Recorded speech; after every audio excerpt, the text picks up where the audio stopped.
Hello everyone, welcome back at Coding Hacks. In this video, we are going to start work on our post list component. Let's open VS Code and start writing some code again. Under the src folder, you can see that I have already created a post list file which is empty initially. So let's import React from React. Save this.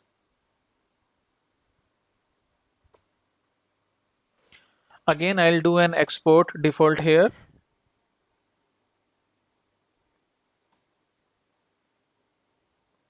Initially, I am going to return an empty div.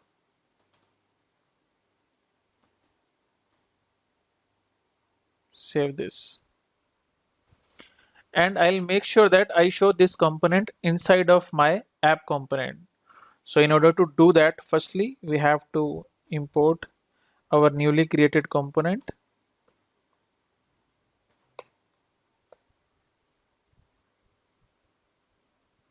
Then after post create component, let's add an HR tag.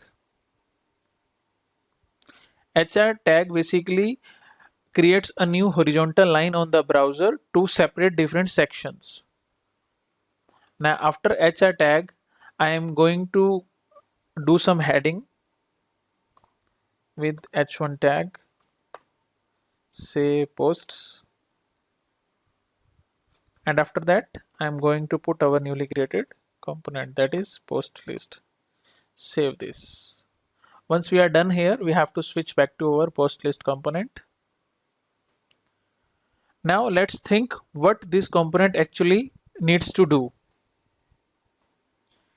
This is our post list component which is going to make a request to post list service and then get a list of all the posts that we have ever created. We are then going to iterate over all the list of posts and create some div or something similar to just show the title of each post inside these cards. Let's first add some code to make requests to our post microservice, and then we will write some code for the iteration purpose. Now let's again switch back to VS Code. We are going to import use state because we have to store our list of posts somewhere.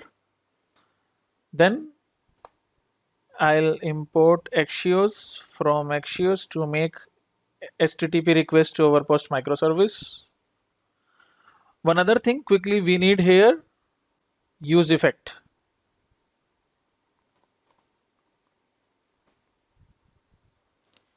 With this, we will make sure that we will only fetch the post one time when the component is created, because we do not want to fetch the post again and again. Now let's write some code to actually make the request. Here firstly we are going to create a new constant.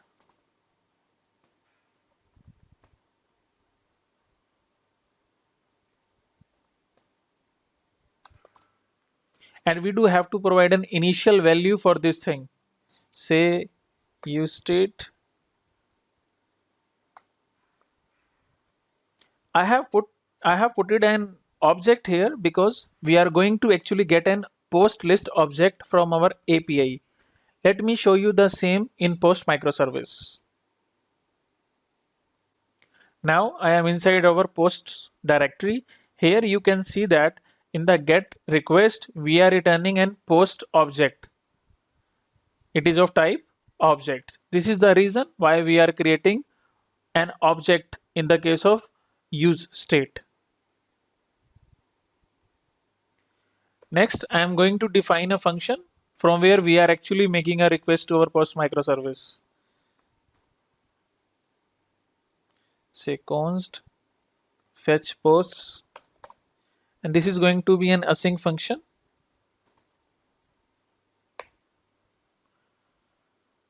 Inside here we will get some response from calling const response from await axios.get. I am assuming that you guys still remember the URL. at which we are going to make a hit.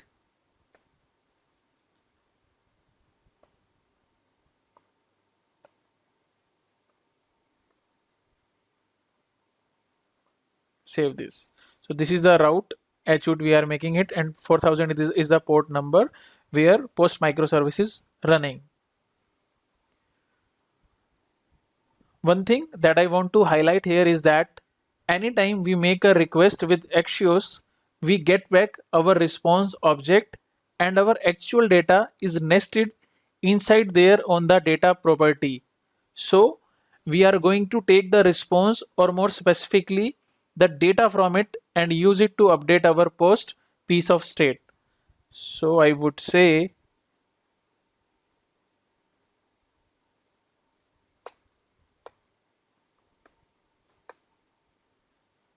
response dot data. Save this. So now the next thing, we need to decide when to call this function. That's why we got use effect. There are many cases where we want our code to run at very specific point in the life cycle of component. In our case, we probably want to run fetch posts method when our component is first displayed on the screen. So to make sure that we can run this function only when this component first displayed, for that we will use effect.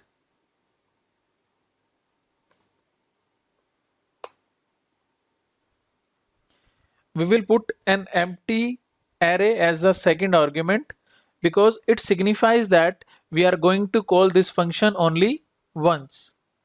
And inside this function, let's pass our fetch post function. Save the changes. Now let's put console.log statement after use effect to print all the posts that we are getting in response.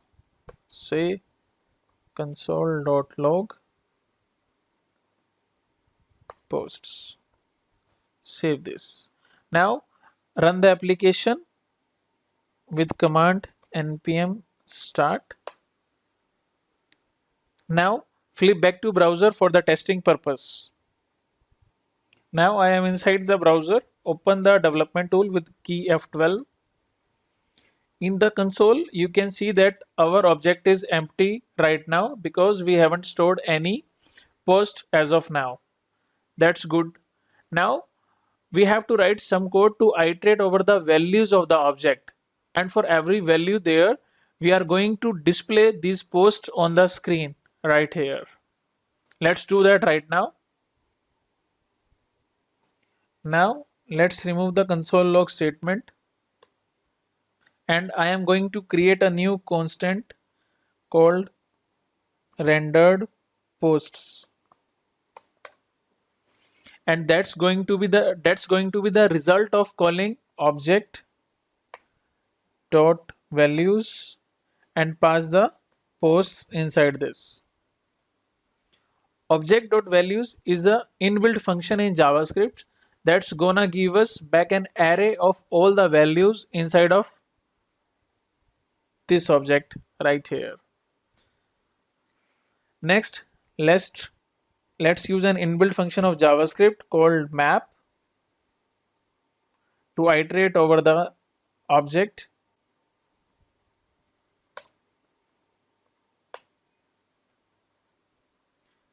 And for every post inside here, we are going to generate some JSX and return it from this mapping function, this that we are writing here. So let's write some JSX.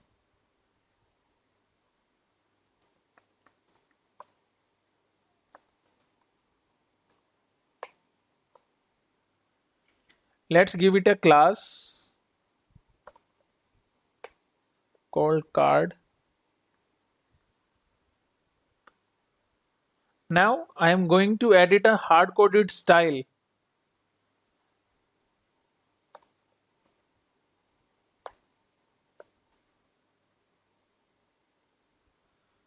I would say width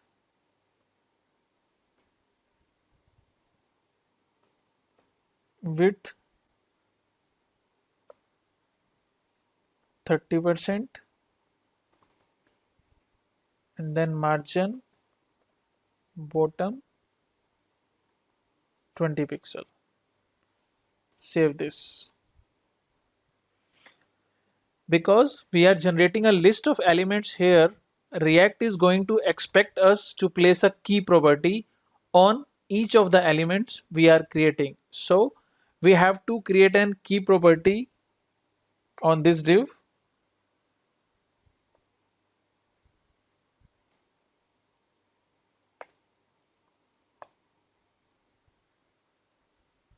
All right. Next, inside this div, we have to create another div.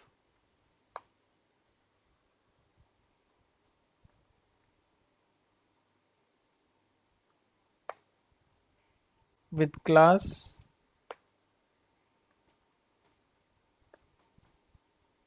card body.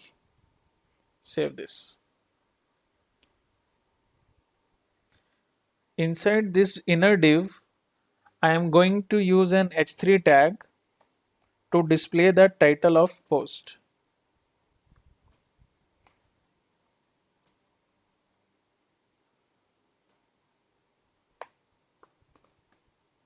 Save this. Remember that we have to use braces here because post.title is a JavaScript variable in this case.